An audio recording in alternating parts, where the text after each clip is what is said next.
sino también contra el narcotráfico. Es importante saber que nuestro país el año pasado tuvo la captura de 35.000 kilos de clorhidrato de cocaína, un récord para nuestro país, pero además una cifra elevada para América Latina. Esa cocaína en el mercado internacional cuesta más de $1.000 millones, y estoy hablando de operaciones realizadas por la Fuerza Pública Ecuatoriana, por la Policía Nacional Ecuatoriana. No estoy hablando de operaciones conjuntas o con el apoyo de un tercer país.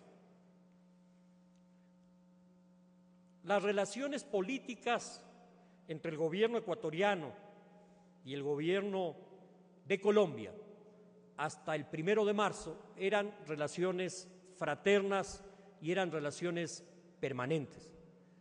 Ustedes recordarán que en la inauguración de esta asamblea, de la Asamblea Nacional Constituyente, el único presidente que visitó el Ecuador fue el presidente Uribe. Acompañó la inauguración de esta asamblea. Eso expresa una relación de cercanía entre los dos gobiernos, más allá de las diferencias ideológicas y políticas.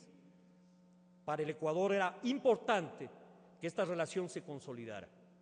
Es más, el presidente Correa visitaría Colombia en el mes de marzo a visitar un proyecto de creación de energía eólica de parte del gobierno colombiano, con una invitación del presidente Uribe. En ese contexto se produce el ataque a Angostura el día 1 de marzo del año 2008.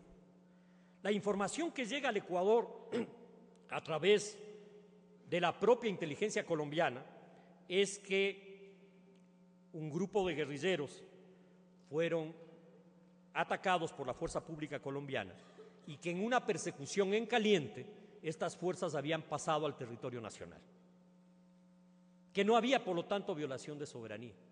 Esa misma información es entregada al mayor Silva por un agente de la embajada americana, para que ustedes sepan que lo importante no es que hayan entregado la información, sino que es evidente que Estados Unidos sabía de la operación, tenía información de la operación. Eso es lo importante de esa información.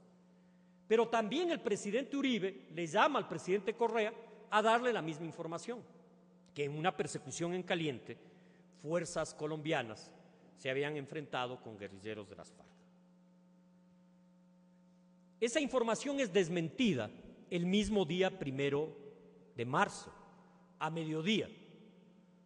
Las tropas ecuatorianas llegan al sector de Angostura aproximadamente a las 12 de mediodía e informan a sus mandos militares y ellos al presidente Correa de que no había tal persecución en caliente, sino que se había producido un bombardeo en Angostura y que producto de ese bombardeo en ese momento se habían sumado 17 cadáveres y 2 sobrevivientes heridas.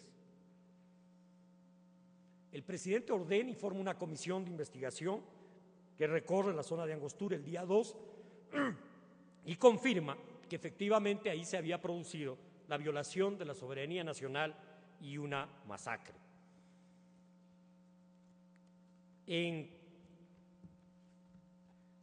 Tanto la investigación que hace Fuerzas Armadas sobre los hechos, concretamente la Fuerza Aérea, en el que se descubre que el bombardeo se realizó con bombas de guiado láser, porque las bombas de guiado láser caen de forma perpendicular de bombas de guiado GPS que caen de manera perpendicular, a diferencia de las bombas de guiado láser que caen de manera oblicua.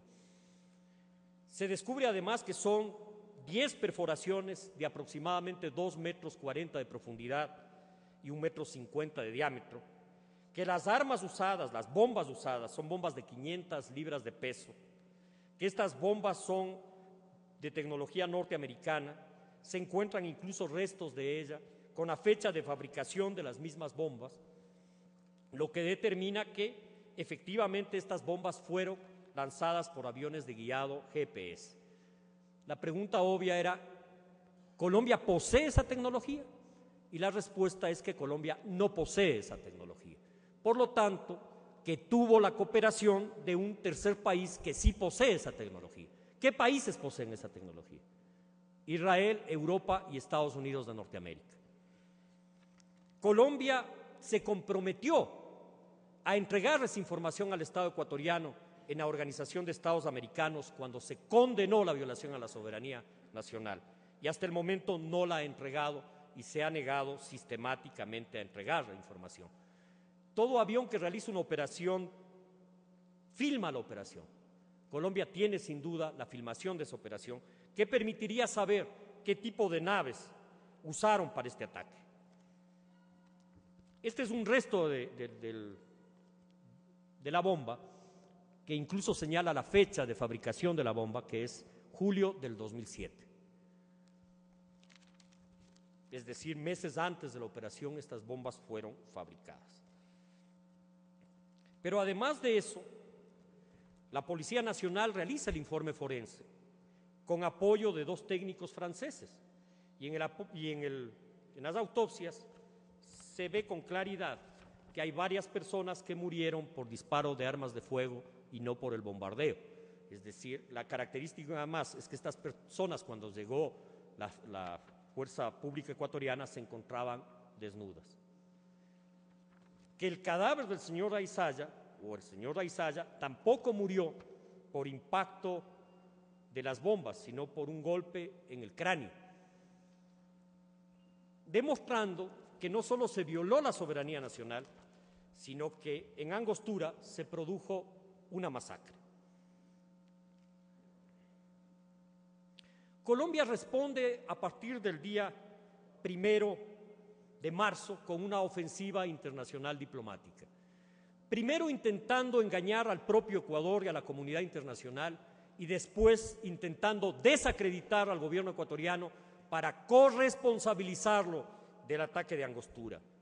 Básicamente circulando la idea de que ese ataque se produjo porque esas fuerzas se encontraban en territorio nacional de manera ilegal, desde luego, y que el Estado ecuatoriano podría haber tenido conocimiento de eso. Jamás el Estado ecuatoriano tuvo conocimiento del hecho. En el derecho internacional, Colombia tenía la responsabilidad de informar al Estado ecuatoriano de que en nuestro territorio existían elementos irregulares colombianos. El Estado ecuatoriano hubiera, como lo ha hecho siempre, actuado de manera inmediata. Tan es así que lo ha hecho, que hay 29 ciudadanos colombianos pertenecientes a distintos grupos irregulares que han sido detenidos en el transcurso del año 2007, 2008 y 2009. Y estos ciudadanos han sido procesados penalmente, y aquellos ciudadanos que tenían orden de captura internacional han sido deportados a Colombia. Es decir, Ecuador ha cumplido plenamente el derecho internacional. Sin embargo, Colombia no cumplió el derecho internacional. No solo violó la Carta Interamericana